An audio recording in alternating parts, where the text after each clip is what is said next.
عرب کے اندر سال کے بعد عورتوں کا میلہ لگتا تھا خانہ کعبہ کے پاس، صرف عورتیں اکٹھی ہوتی تھی، میلہ لگا ہوا تھا۔ ایک تورات جاننے والا یہودی عالم بھی آیا ہوا تھا، وہ بیویوں کے مجمع پہ نظر ڈال کے کہنے لگا، بیویوں مرد کا کام تو کوئی نہیں عورتوں کے مجمع میں بات کرنا، لیکن میں تمہیں ایک پیغام دینے لگا ہوں، اللہ کے آخری رسول جو مکے میں پیدا ہونے والے ان کے آنے کا وقت قریب آ گیا ہے۔ وہ بی بی بڑی خوش نصیب ہوگی جنہیں ان کی رفاقت ملے گی۔ عورتوں نے جب دیکھا کہ مرد آ گیا عورتوں کے میلے میں تو انہوں نے ڈانٹا جھڑکا، کہا چل اٹھا اپنی کتابیں اور نکل جا۔ حضرت خدیجہ کہتی ہیں باقیوں نے ڈانٹا پر میں نے بات پلے سے باندھ لی،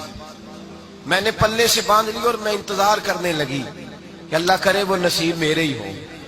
اللہ کرے مقدر میرا ہی کھلے۔ آپ فرماتی میں تسبیح پڑھتی، درود پڑھتی، میں اس زمانے میں جو اللہ کا ذکر جس طرح ہوتا تھا وہ میں شروع کرتی، اور جب فارغ ہوتی تو میں التجا کرتی کہ اللہ میرے نصیبے کھول دے۔ کہتی ہیں آہستہ آہستہ آہستہ آہستہ میں حضور کی تعریف سننے لگی، آہستہ آہستہ تعریف سننے لگی۔ نبی پاک صادق ہیں، امین ہیں، سچے ہیں، دیانتدار ہیں، اس برے اور میلے معاشرے میں بھی وہ سب سے اعلیٰ بھی ہیں اور سب سے اجلے بھی ہیں، وہ سب سے پاکیزہ ہیں۔ میں سننے لگی تعارف، آہستہ آہستہ میں ان کی گرویدہ ہونے لگی۔ ادھر نبی پاک صلی اللہ علیہ وسلم اپنے چچا جناب ابو طالب کے پاس رہتے تھے، قحط آ گیا، حالات بگڑ گئے۔ حضور سید عالم صلی اللہ تعالی علیہ وسلم سے چچا کہنے لگے بیٹے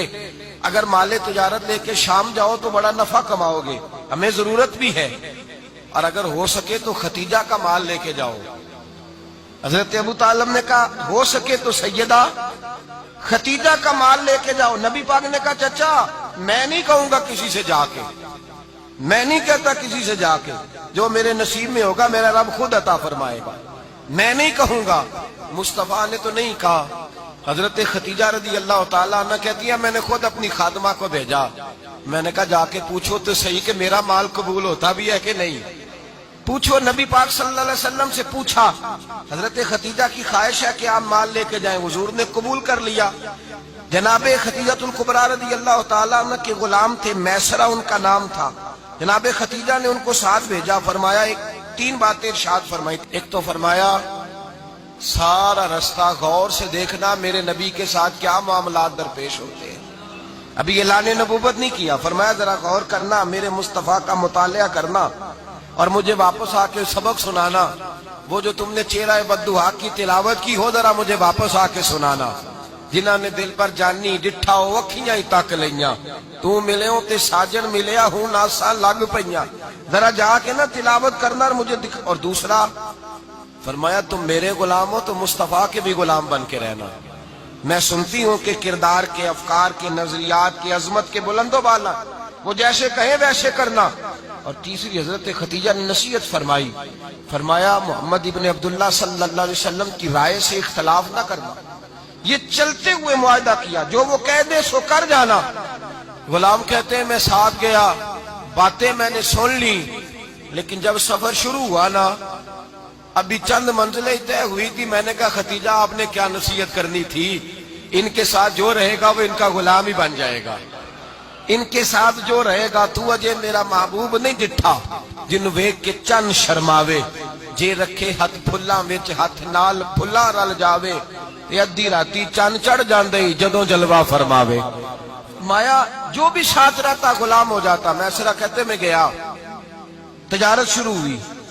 کہتے ہیں نبی پاک صلی اللہ علیہ وسلم جب منڈی میں پہنچے تو لوگ قسمیں اٹھا اٹھا کے مال بیچ رہے تھے۔